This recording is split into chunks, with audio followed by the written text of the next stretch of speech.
자, 오늘 우리에게 주신 하나님의 말씀은 요한계시록 1장 3절 말씀, 그리고 누가복음 21장 27절에서부터 36절 말씀입니다. 설교 제목은 말세, 이런 일들이 일어나기 시작하거든 일어나 머리를 들라입니다. 이 예언의 말씀을 읽는 자와 듣는 자와 그 가운데에 기록한 것을 지키는 자는 복이 있나니 때가 가까움이라. 그때 사람들이 인자가 구름을 타고 능력과 큰 영광으로 오는 것을 보리라. 이런 일이 되기를 시작하거든 일어나 머리를 들라. 너희 속량이 가까웠느니라 하시더라. 이에 비유로 이르시되 무화과 나무와 모든 나무를 보라. 싹이 나면 너희가 보고 여름이 가까운 줄을 자연히 아나니 이와 같이 너희가 이런 일이 일어나는 것을 보거든 하나님의 나라가 가까이 온 줄을 알라. 내가 진실로 너희에게 말하노니 이 세대가 지나가기 전에 모든 일이 다 이루어지리라. 천지는 없어지겠으나 내 말은 없어지지 아니하리라. 34절부터 36절 합독합니다. 시작. 너희는 스스로 조심하라. 그렇지 않으면 방탕함과 술취함과 생활의 염려로 마음이 둔하여지고 뜻밖의 그날이 덕과 같이 너희에게 임하리라. 이날은 온 지구상에 거하는 모든 사람에게 임하리라. 이러므로 너희는 장차 올 이 모든 일을 능히 피하고 인자 앞에 서도록 항상 기도하며 깨어있으라 하시니라. 살아계신 하나님의 말씀입니다. 사람은 그 사람이 무엇에 우선순위를 두고 살아가는가를 보면 그 사람이 어떤 사람인가를 대강 우리가 알 수가 있습니다. 성경은 결론적으로 우선순위에 대해서 가르치는 책이라고 보시면 됩니다. 구약에서 가장 중요한 율법 중에서 제1계명은 나 외에 다른 신을 섬기지 말라라는 계명이죠. 나와 즉 여호와 하나님과 다른 신을 비교하면서 여호와 하나님을 최우선적으로 섬기는 것, 그것이 제1계명이다라고 우리에게 가르쳐 주는 것입니다. 신약 시대로 오면은 예수님께서 많은 설교를 하셨지만 예수의 그 많은 설교 중에서 최고의 설교로 인정되는 설교는 산상수훈입니다. 마태복음에 나와 있는 산상수훈이 길게 설명이 되어 있는데 그 산상수훈을 딱 한 절로 요약하면은 마태복음 6장 33절이 되는 것입니다. 너희는 먼저 그의 나라와 그의 일을 구하라. 그리하면 이 모든 것을 너에게 더하시리라. 너희는 먼저 우선순위를 어디에 두라? 그와 그의 나라와에 두라. 하나님과 하나님의 나라에 두면은 그 나머지 것은 다 채워진다라는 것입니다. 우선순위라는 것은 우리가 신앙생활을 하면서 성령의 인도하심으로 자연스럽게 바뀌어져 가는 것은 사실이지만 우리가 마음에 결단을 하지 않고 내 우선순위를 바꿔야겠다라고 의지적으로 나서지 않으면 또 바뀌지 않는 것이 우선순위입니다. 우리가 성령께서 나를 인도해 주시겠지라고 너무 수동적으로 성령께 모든 것을 의지하면 되는 듯 하면서도 안 되는 경우가 참 많습니다. 여러분 자신을 보면 알 수 있잖아요. 여러분 신앙생활 지금 30년, 40년 하셨는데 우선순위 바뀌고 있습니까? 너는 먼저 그의 나라와 그의 일을 구하라. 이 모든 것을 그래하면 이 모든 것을 내게 더하시리라. 내일을 염려하지 말라라고 하시는데 여러분 내일을 염려하지 않고 있습니까 지금? 안 되고 있잖아요. 그래서 어떨 때는 우리가 의지력을 발동해서 우리의 우선순위를 바꿔야 하는 것입니다. 우리가 우선순위가 바뀔 때, 삶의 우선순위가 바뀔 때 어떤 결정적인 계기가 우리 인생에 생기면서 삶의 우선순위가 바뀌는 것입니다. 예를 들어 보면은 어떤 사람이 부자였어요.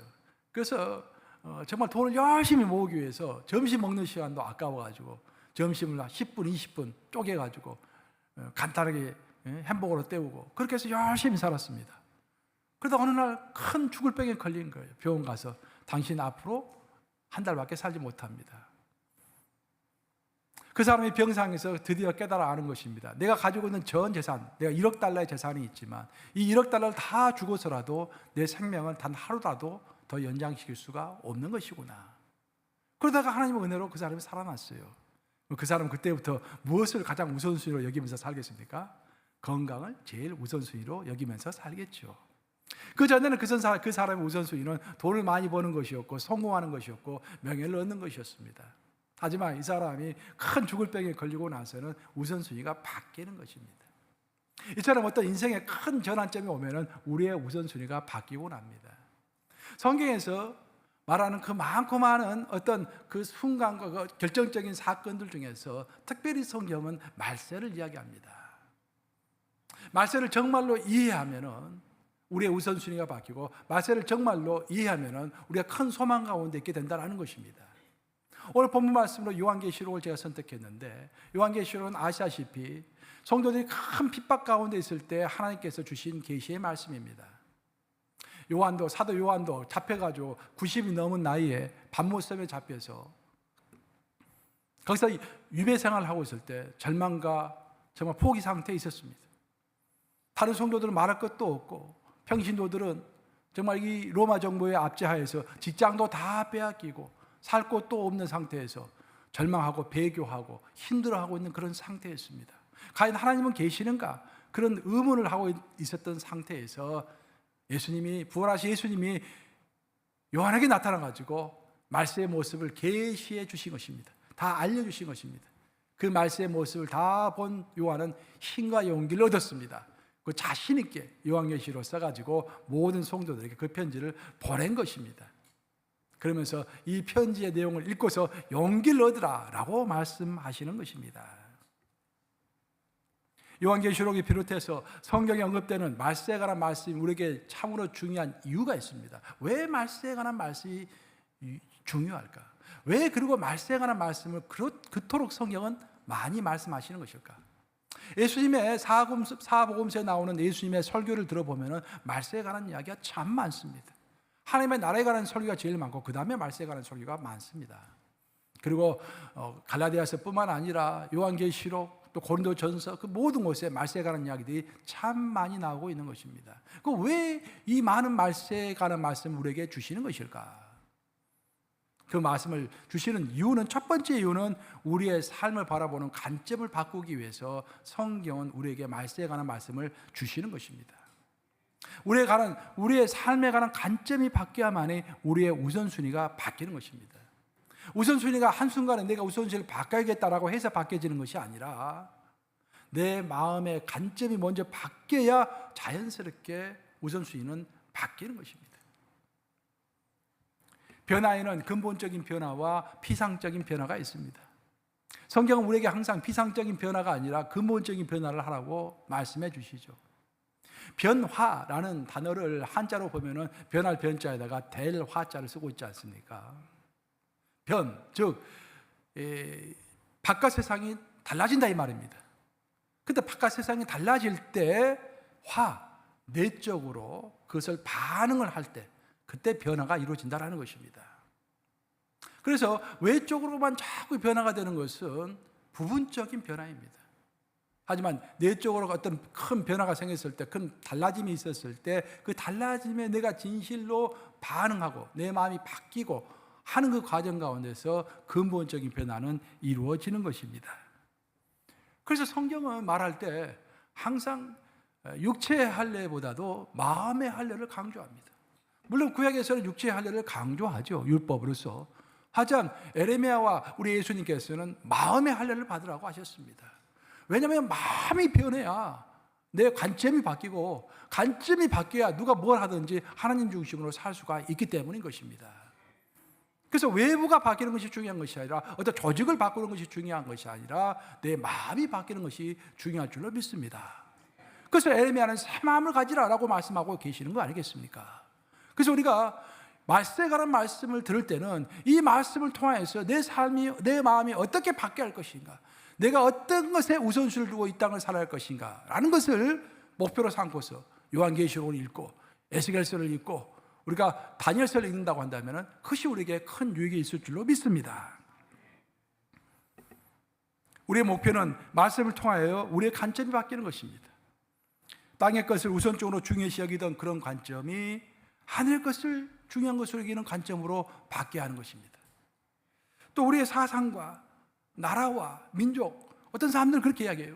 사상을 이야기하고 민주주의를 이야기하고 공산주의를 이야기하고, 어떤 사람은 또 나라를 이야기하고, 어떤 사람은 민족을 이야기합니다. 대단한 이야기처럼 보입니다. 물론 대단한 이야기죠. 하지만 말세에 관한 이야기를 듣고서 우리의 관점이 완전히 바뀌는 것입니다. 그것보다도 훨씬 더 중요한 것이 있구나. 하나님과 하나님의 나라는 이 세상의 나라와 이 세상의 사상보다도 훨씬 더 위에 있는 것이구나라고 알게 되는 것입니다. 또 어떤 사람은 물질 위주의 유물론적인 생각을 가지고 모든 것을 물질로 보는 사람들이 있습니다. 그 공산당들이 대표적인 케이스죠.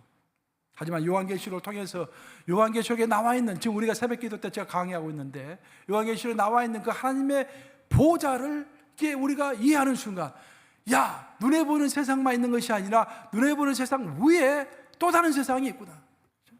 그런 것을 깨달아 알게 되면서 영원한 영계를 사모하고 영계의 실체를 마음속에 새기면서 그것을 사모하는 마음으로 우리의 우선순위가 바뀌게 되는 것입니다. 오늘날 이 프랑스하고 미국 보니까 좀 선거가 좀, 프랑스, 미국뿐만 아니라 전 세계적으로 여러 가지 중요한 선거들이 지금 많이 이루어지고 있습니다. 지금 전 세계가 요동을 하고 있는 것 같아요. 선거 때문에. 선거철이 다가오면은 많은 사람들은 기대를 합니다.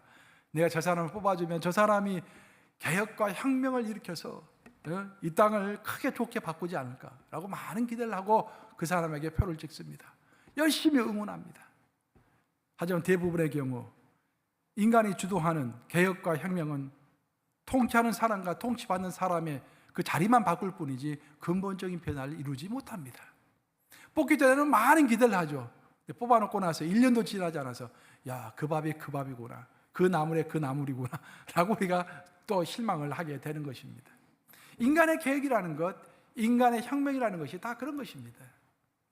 아시다시피 1789년에 프랑스에서 대혁명이 일어났습니다.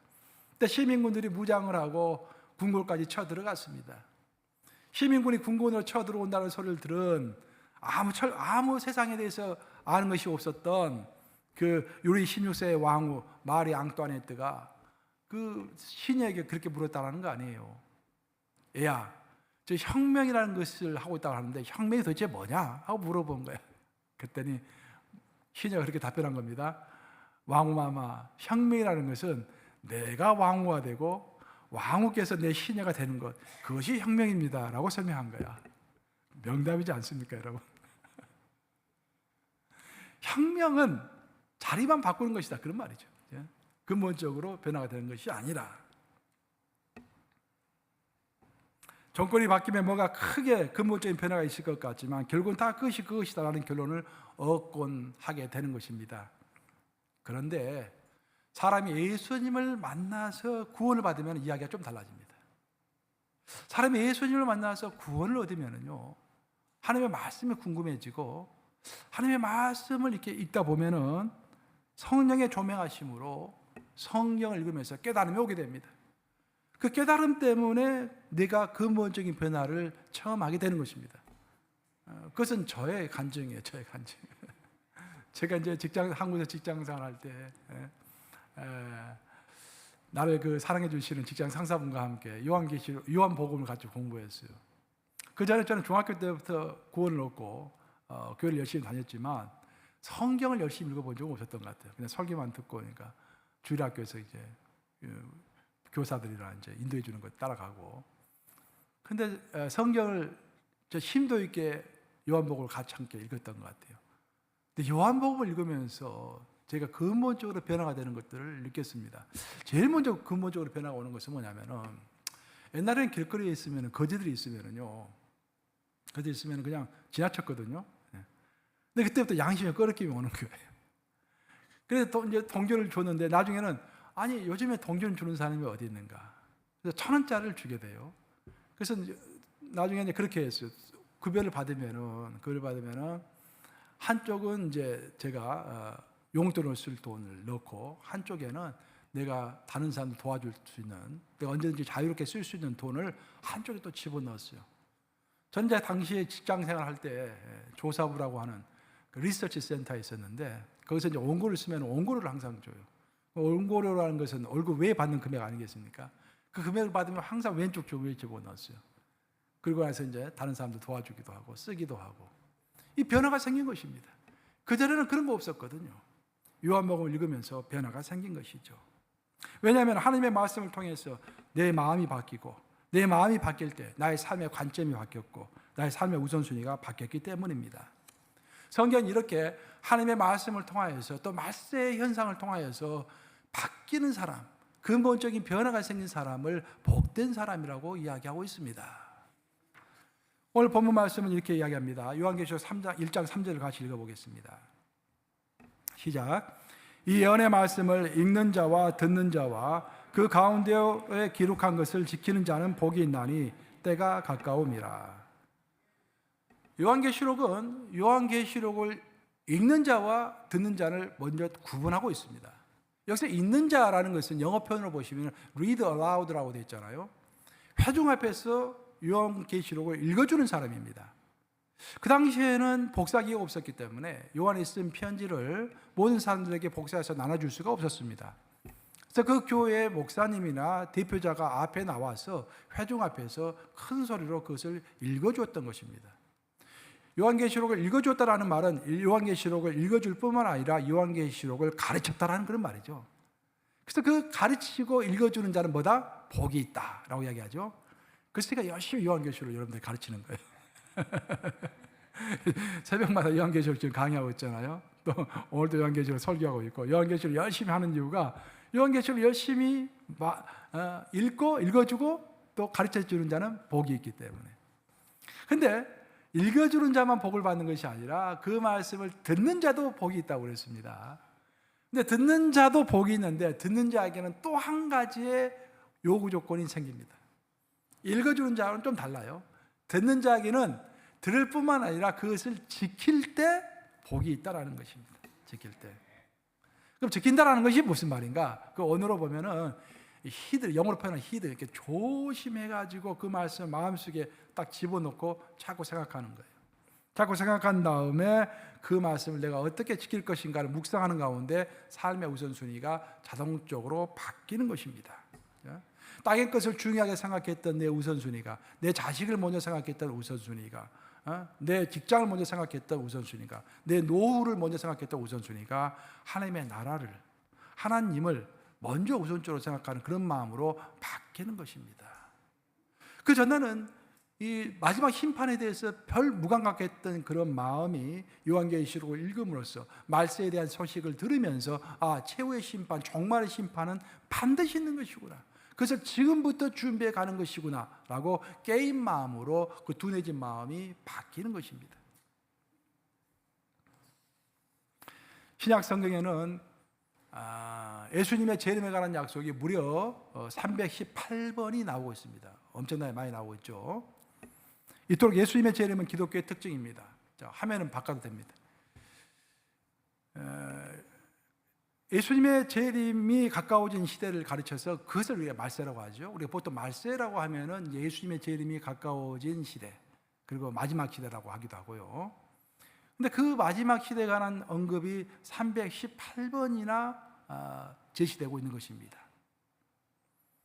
성경에 따르면 이 마지막 시대에는 시대를 분별할 수 있는 어떤 시대적 징조가 있다고 했습니다.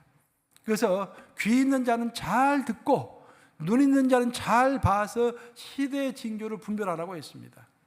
무화과 나무가 여름이 되면은 잎이 무성하고 겨울이 되면은 잎이 없어지듯이 무화과 나무를 보면서 때를 알 수 있듯이 시대의 징조를 보면서 마지막 때가 얼마나 가까워졌는지 알 수 있을 것이다 라고 성경은 이야기하는 거예요.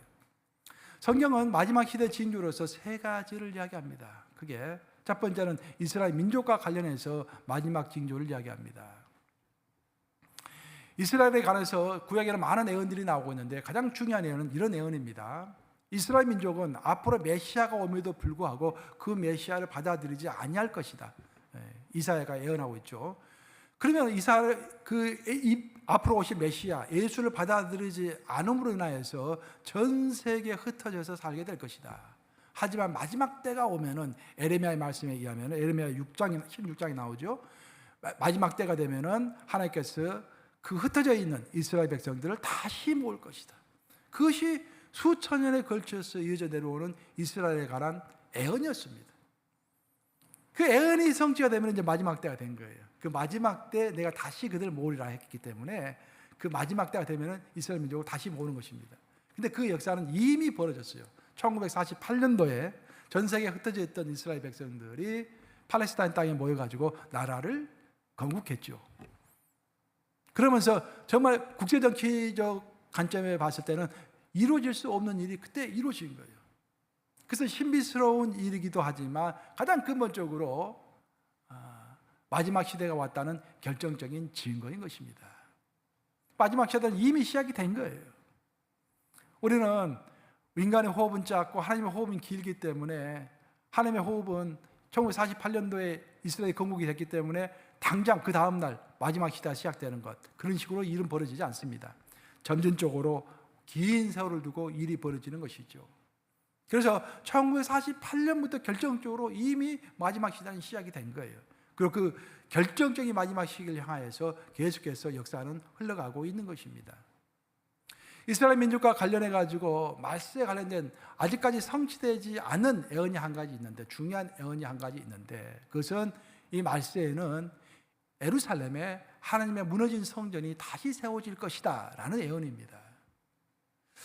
아시다시피 제2성전, 헤롯 대왕이 개축을 했던, 그리고 스룹바벨이 세웠고 헤롯 대왕이 개축을 했던, 증축을 했던 제2성전은 AD 70년에 디도 장군이 쳐들어와가지고, 로마의 디도 장군이 쳐들어와서 그것을 다 무너뜨렸습니다. 근데 하나님은 그 무너진 성전이 제3성전의 모습으로 말세에 다시 세워지리라 라고 예언하십니다. 그러니까 특징적인 것은 뭐냐면은 다시 세워지는데 평화롭게 세워진다라고 이야기하십니다. 그게 참 신비로워요. 왜냐하면은 여러분들이 잘 아시다시피 예전에 하나님의 성전이 세워져 있었던 그 예루살렘 그 장소에는 도움 오브 락이라고 하는 모슬렘 성전이 좀 서 있지 않습니까? 모슬렘 성전, 모슬렘들이 제 두 번째로 중요하게 여기는 장소입니다. 그 장소가. 그것을 무너뜨려야만이 하나님의 성전을 세울 수 있을 터인데, 성경은 무력이 없이 평화롭게 하나님의 제3성전이 세워질 것이라고 예언하고 있는 것입니다. 그러니까 제3성전이 세워진다라는 이야기가 들리면은 여러분, 드디어 말세가 진짜 가까이 왔구나라고 우리가 이해해야 하는 것입니다. 두 번째로 세상의 말세의 징조는 세계화의 진전입니다. 여러분들이 익히 아는 다니엘서 12장 4절은 이렇게 말하고 있죠. 다니엘서 12장 4절 한번 같이 읽어보겠습니다. 시작. 다니엘아, 마지막 때까지 이 말을 간수하고 이 글을 봉함하라. 많은 사람이 빨리 왕래하며 지식이 더하리라. 그 다니엘서의 그 예언에 따르면은 마지막 시대 특징은 두 가지라고 합니다. 사람들이 빨리빨리 움직인다라는 거예요. 비행기 타고 KTX 타고, KTX라고 그러죠, 한국에. 아주 빨리빨리. 옛날 같으면 한국에서 미국까지 가려면 배 타고 6개월, 5개월 그렇게 걸렸습니다. 우리 선교사님들이 다 그 배 타고 오셨잖아요. 근데 요즘에는 뭐 뉴욕과 한국 사이 한 12시간, 13시간이면 왔다 갑니다. 그렇죠? 또 지식이 더해진다고 했습니다. 오늘날 최고의 이슈가 뭡니까? 경제 이슈가 거대한 데이터 센터가 막 지어지고 있는 것이죠. 뭐 아마존, 구글, 마이크로소프트 막 어마어마한 데이터 센터를 짓고 있지 않습니까? 그 데이터 센터를 지음으로 인해서 AI 시대, 인공지대 시대가 이렇다고 지금 하잖아요, 지금. 그 지식이 폭발적으로 늘어나는 시대 아니겠습니까? 저도 이제 챗GPT 말만 듣다가 얼마 전에 그 핸드폰에 최신 버전이 나왔다고 그래가지고 한번 다운로드 받아봤어요. 그래서 한번 해봤더니 저는 깜짝 놀랐습니다. 정말 그 한 사람이 딱 있는 것 같더라고. 대화를 하는데 너무도 크리에이티브하게 대화를 하는 거예요, 이게. 야, 이 정도로 발달했구나. 지식이 폭발적으로 증가하는 것입니다. 이로써 우리가 알 수 있는 것은 이 세계화의 시대, 정보화의 시대, AI 시대, 지식이 폭발적으로 증가하는 시대, 속도가 빨라지는 시대, 이것이 바로 마지막 시대의 증거이다라는 것입니다. 마지막 세 번째로 성경이 이야기하고 있는 말세의 징조는 세계 복음화입니다. 자, 마태복음 24장 14절 한번 같이 읽어보겠습니다. 시작. 이 천국 복음이 모든 민족에게 증언되기 위하여 온 세상에 전파되리니 그제야 끝이 오리라 라고 되어 있습니다. 자, 모든 민족에게 천국 복음이 증거가 되어야만이 세상에 끝이 온다라는 것입니다. 하지만 선교 역사를 보면은 선교라는 것이 이제 맨 최초에 우리 성부 하나님께서 최초의 선교사로 이 땅에 보내신 인물이 바로 예수님이시죠. 예수님이 최초의 선교사님이세요. 그리고 예수님이 이 씨앗을 뿌리고 난 이후에 계속해서 대를 이어가지고 지난 2000년 내내 우리가 전도하고 선교를 했습니다. 근데 아직까지도 그 결과가 썩 탐탁치가 않아요. 특별히 1990년대 전까지는요, 굉장히 성과가 더뎠습니다. 느렸다 그런 말이에요. 전 세계 2만 4천 개 종족이 있다고 합니다. 2만 4천 개 종족 중에서 아직까지도 복음을 한 번도 들어보지 못한 종족이 무려 11,000개나 되었습니다. 1989년까지. 예. 근데 1990년대 들어서면서부터 전 이제 세계화가 본격적으로 이루어졌잖아요. 그 세계화의 물결이 복음하고도 많이 연결되어 있습니다, 여러분. 그 세계화 물결을 타고서 성사님들이 또 열심히 선교한 결과 이제는 많은 미전도 종족들이 복음을 받아들여 가지고 현재는 복음을 받아들이지 않고 모르고 있는 종족이 한 1,500개 정도밖에 안 된다고 합니다. 1,500개도 목사님 많은 거 아니에요? 그렇게 이야기하겠지만 그렇게 많은 것은 아니라고 그래요. 1,500개는 이제 열심히 노력하면 얼마든지 이제 다 전파할 수 있는 그런 숫자라고 합니다. 그러면은 우리가 10년이 됐든 20년이 됐든 1,500개 종족에까지 전부 복음이 전파가 되면은 그때가 마지막이다, 그런 말입니다. 마지막이 굉장히 가까이 와 있죠. 이렇게 예수님의 재림이 가까워진 마지막 시대를 살고 있는 우리들은 그럼 어떤 자세와 어떤 행동으로 이 땅을 살아가야 할까요? 이 말세라고 하는데 그 말세가 우리에게 주는 어떤 압박이라고 할까요? 어떤 태도로 이 마지막 시대 우리가 살아가야 하는 것일까요? 아까 제가 처음에 변화를 이야기할 때, 변화라는 것은 바깥 세상이 바뀔 때 그것에 적절하게 대응하는 것이 변화라고 했습니다. 말세가 왔으면 말세에 맞게 우리가 대응을 해야 하는 것입니다. 대응을 해야만이 우리의 근본적인 변화가 있을 것이고 근본적인 변화를 이룬 사람이 복된 사람이라고 성경은 말하고 있는 것입니다. 어떻게 말세를 맞이해서 우리가 살아가야 할 것인가? 성경은 여러 가지 이야기를 하는 것 같지만 딱 한 가지 이야기를 하고 있어요, 성경은. 그 한 가지로 모든 것을 종합할 수 있습니다. 그것은 깨어있으라는 것입니다. 자, 한번 따라서 해볼까요? 말세에는 깨어있어야 한다. 졸면 안 됩니다. 깨어있어야 돼요. 깨어있는 것이 쉽지가 않습니다. 사실 설교라는 것도 여러분들에게 깨어있으라고 잔소리하는 거예요. 여러분들 이미 다 알고 있습니다. 어떻게 살아갈 것인지, 무엇이 중요한지 이미 다 알고 있는 거예요.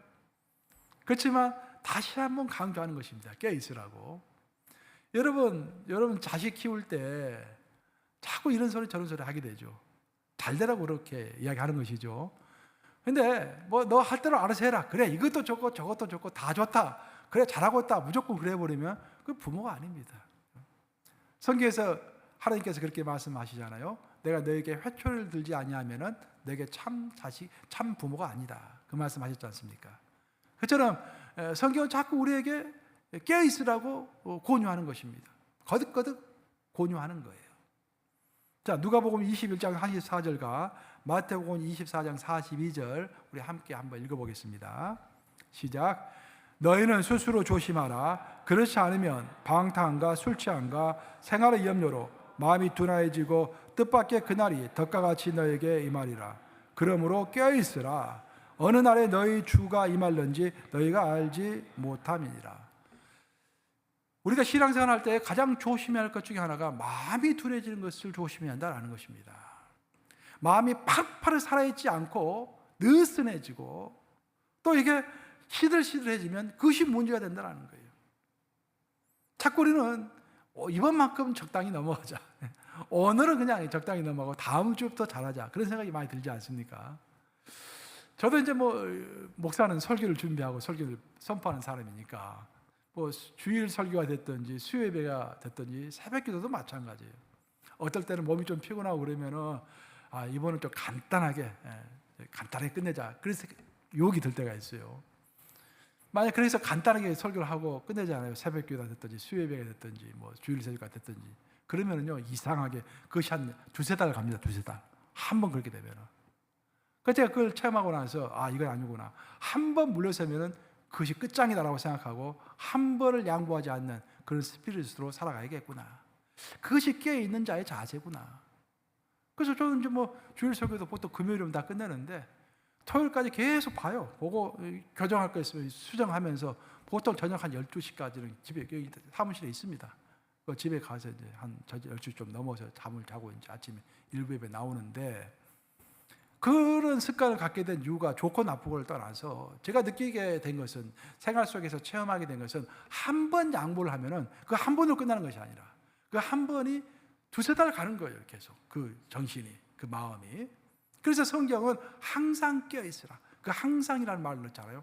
always, 항상 깨어 있으라. 그죠? 순간순간 깨어 있으라. 그렇게 말하는 것입니다. 아까 읽은 본문을 다시 한번 띄워볼래요? 그 본문을 보시면은 이렇게 돼 있죠. 마음이 둔해지고라고 말씀하시면서 그 위에 어떤 경우에 마음이 둔해지는지를 세 가지로 이야기하고 있습니다. 첫째는 방탕함, 둘째는 술 취함, 세 번째는 생활의 염려입니다. 이 세 가지 때문에 우리가 마음이 둔해진다는 거예요. 제가 이 설교 준비하면서 가만히 생각해 보니까 우리 성도들은 방탕함 때문에 염려할 이유는 별로 없을 것 같아요. 왜냐하면 부자가 많이 없기 때문에. 우리 갑부는 없지 않습니까? 갑부가 없기 때문에 돈이 많아가지고 방탕할 염려는 별로 없을 것 같아. 술 취한다? 뭐 술 마시는 사람은 있는 걸로 알고 있지만 술을 취할 정도로 마시는 사람은 없는 걸로 제가 알고 있습니다. 이것도 별 문제가 없어요, 우리가.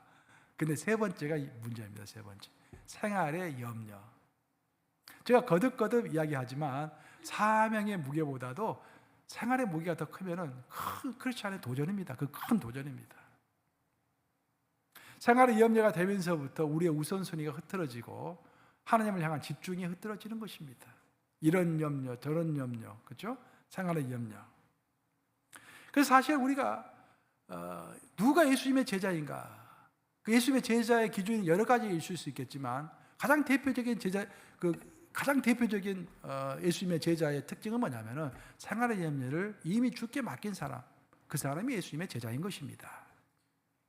우리 연합감리교회는 교단의 목표를 딱 한 구절로 이렇게 요약을 했어요. 이제 복잡하지 않게 딱 가장 중요한 게 뭐냐? 우리 UMC가 해야 할 가장 중요한 게 뭐냐? 그것은 예수님의 제자를 세우는 것이라고 우리가 확정을 했습니다. 수년 전에.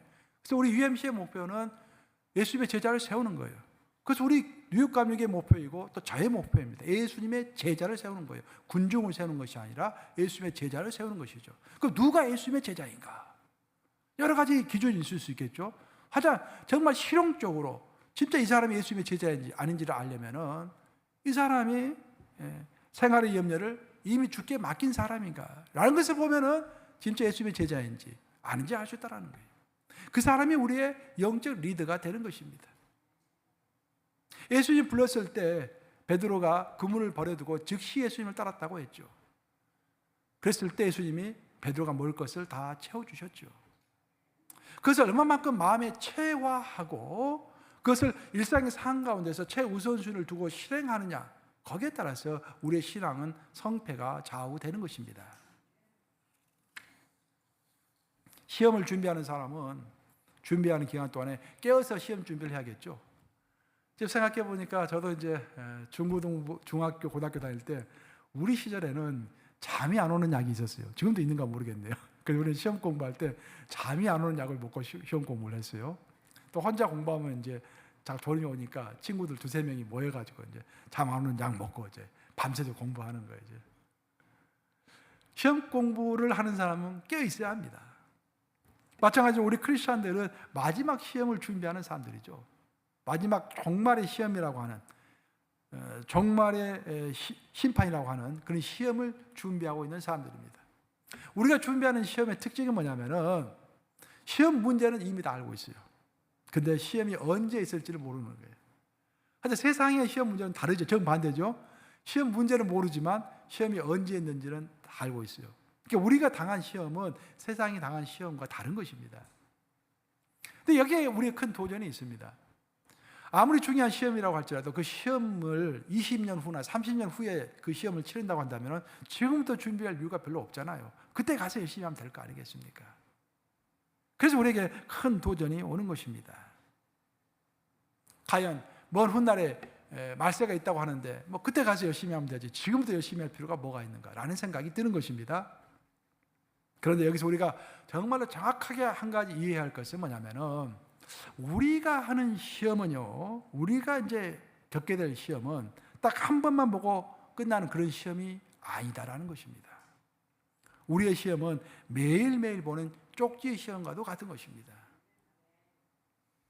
세상에서는요, 퀴즈나 쪽지 시험도 이제 세상에서 보잖아요. 보통 학부 학생들을 가르치면은 퀴즈하고 쪽지 시험, 보통 퀴즈라고 그러죠. 퀴즈를 이제 전체 점수 중에서 한 20%, 하고 기말고사 50% 그리고 중간고사 30% 그런 비중을 하잖아요. 그러면 쪽지 시험을 좀 못 봐도 기말 시험과 중간고사만 잘 보면은 좋은 성적을 얻을 수가 있어요. 근데 우리가 당하는 시험은 그런 시험이 아닙니다. 매일매일 실패하다가 딱 한 번만 성공하면은 그걸로 끝나는 시험이 아니에요. 우리의 시험은 쪽지 시험입니다. 매일매일 보는 그런 시험이다. 그런 말이에요. 예수님의 재림 이후에 있을 종말의 심판은 매일 매 순간의 삶이 모아져서 판단이 되는 그런 시험입니다. 그래서 매일 깨어서 매일 시험을 준비하지 않으면은 우리의 행위책에 적혀질 우리의 행실이 칭찬을 받을 만한 일들이 별로 없어지는 것입니다. 그래서 우리가 말세를 생각할수록 오늘 내가 깨어있는가 살펴보고 오늘 나는 쪽지 시험을 잘 보고 있는가, 오늘 하루 나의 인생이 생명책에 기록될 때 어떤 식으로 기록될 것인가 잘 생각해 봐야 할 줄로 믿습니다. 이제 말씀을 마무리합니다. 이 땅에서 가진 것이 많아질수록 또 누릴 수 있고 즐길 수 있는 것이 많아질수록 말세에 관한 또 종말에 관한 기대 수준은 점점 낮아지는 것입니다. 사실 롱아일랜드에서 저는 그렇게 생각을 해요. 롱아일랜드 지역에서 신앙생활 하는 것이 쉽지 않다고 생각합니다. 왜냐하면 즐길 것이 많기 때문에요. 즐기고 안락하고 크게 고생스러운 것은 없지 않습니까? 다른 지역에 비해서. 그래서 어떻게 보면 가장 신앙생활을 하기에 어려운 지역일지도 몰라요. 미국에서도 보면은요, 제일 교회 출석률이 낮은 지역이 서부 해안 지역하고 동부 해안 지역입니다. 서부 해안 지역과 동부 해안 지역이 부자들이 다 모이는 지역이잖아요. 그 가장 가난한 남부 지역이 제일 교회 출석률이 높습니다. 그만큼 우리가 가진 것이 많고 즐길 수 있는 것이 많아질수록 종말을 향한 기대 수준은 급격하게 낮아지는 것입니다. 천국에 가고 싶어요. 근데 지금 당장에는 가고 싶지 않은 거야. 누릴 수 있는 거 다 누린 다음에 천국에 가고 싶은 거예요. 그것이 우리의 마음입니다. 바나 리서치라고 하는 크리스찬 리서치 센터에서 이렇게 조사한 바에 따르면은 미국 성도 중에서 수입이 7만 5천 불, 연 수입이 7만 5천 불 이상 되는 사람의 경우에는 말세를 기대하고 말세를 기다리는 사람, 믿고 기다리는 사람의 비율이 20%밖에 안 됩니다. 그 수입이 2만 5천 불 이하인 사람, 극빈자죠. 극빈자의 경우에는 말세를 믿고 말세를 기대하는 확률이 더블입니다. 41%라고 합니다. 여기서 이제 우리가 한번 생각해 봐야 하는 것입니다. 나는 과연 종말을 얼마나 기대하고 있고 천국을 얼마나 소망하고 있는가? 여러분, 천국을 얼마나 많이 여러분이 소망하고 있습니까? 또 종말을 얼마나 기대하고 있습니까? 사실 우리가 오늘 전체적으로 세상의 종말에 대해서만 이야기했지만 성경에서 말하는 종말은 두 가지 종말을 이야기하죠. 하나는 세상의 종말을 이야기하고 또 하나는 개인의 종말을 이야기하고 있습니다. 이 세상의 종말이 오기 전에, 즉 예수님의 재림이 있기 전에 우리는 개인의 종말을 맞이할지 모릅니다. 즉 죽음을 맞이할 줄 모른다 이 말입니다. 세상의 종말도 예수님께서 예정하셨지만 인간의 종말은 더더욱이 예정하셨습니다.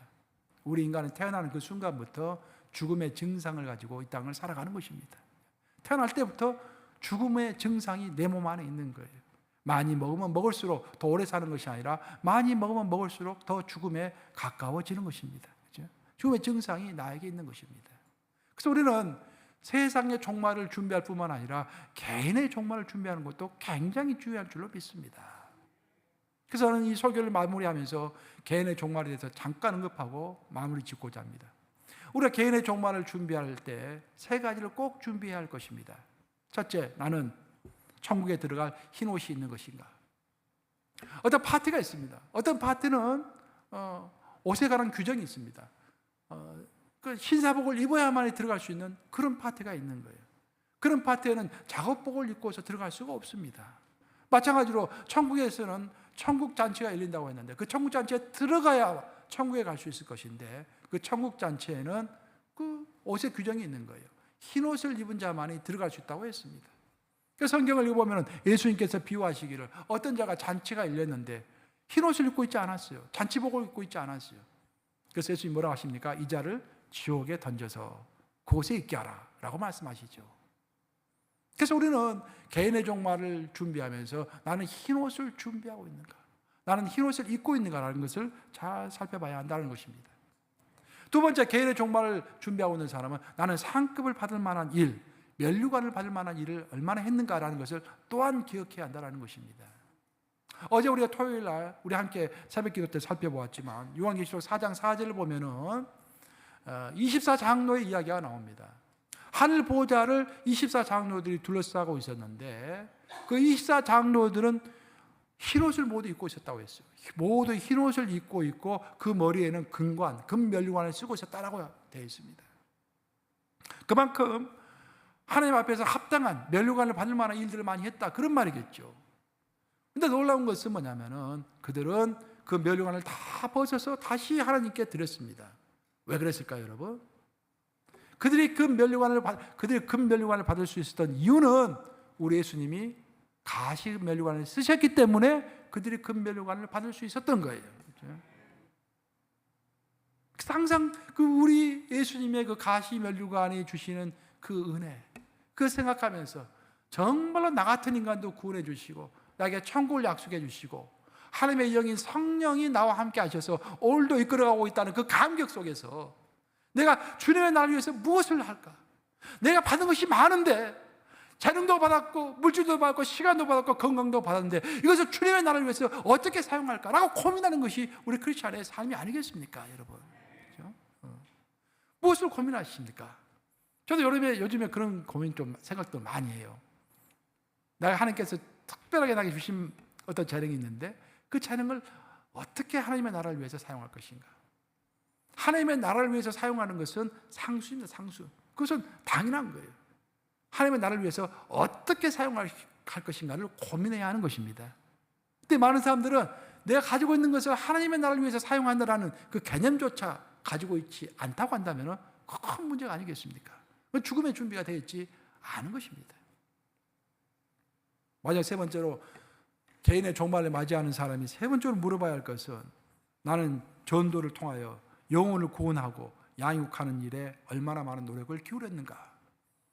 왜냐하면 사도 바울이 그랬잖아요. 사도 바울이 고백하기를 예수님이 재림하실 때 내가 예수님 앞에서 자랑할 것이 무엇이냐, 딱 하나 있다라는 거예요. 내가 세운 너희들이다. 데살로니가 전서에서 이야기하고 있지 않습니까? 예수님이 재림하실 때 사도 바울이 예수님 앞에서 자랑할 수 있는 것은 딱 하나 있다, 하나.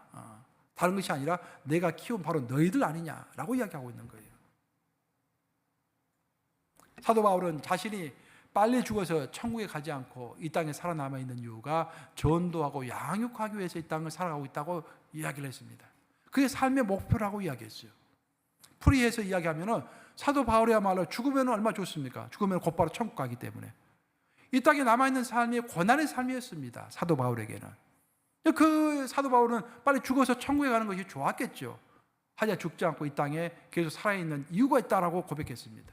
그 이유는 뭐냐면 전도하고 전도한 사람들을 양육하기 위해서 내가 이 땅에 살아있다는 것입니다. 먹고 마시고 누리기 위해서 살아있는 것이 아니다라는 것이죠. 사도 바울의 삶의 목표가 우리의 삶의 목표일 줄로 믿습니다. 세상의 종말뿐만 아니라 개인의 종말을 잘 생각하시고 그 종말을 마음속에 잘 새기면서 내 근본적인 삶의 관점이 변화가 되고 또 내 우선순위, 삶의 우선순위가 변화되므로 참된 복된 삶을 사시기를 우리 주님의 이름으로 축원합니다. 기도하시겠습니다.